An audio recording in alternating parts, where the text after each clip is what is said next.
Hi, my name's Connor. So today we're going to look at an example of writing a large number into standard form.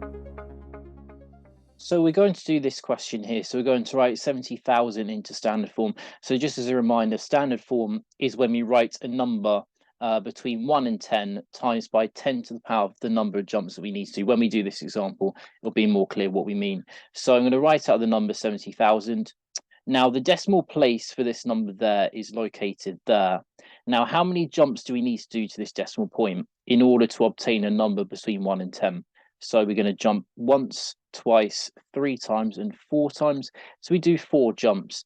So to write this number in standard form, it's going to be this number there. So 7.0 times by 10 to the power of the number of jumps, which in this case is going to be 4. So you can write our final answer as 7 times by 10 to the power of 4. So why is standard form important in the first place?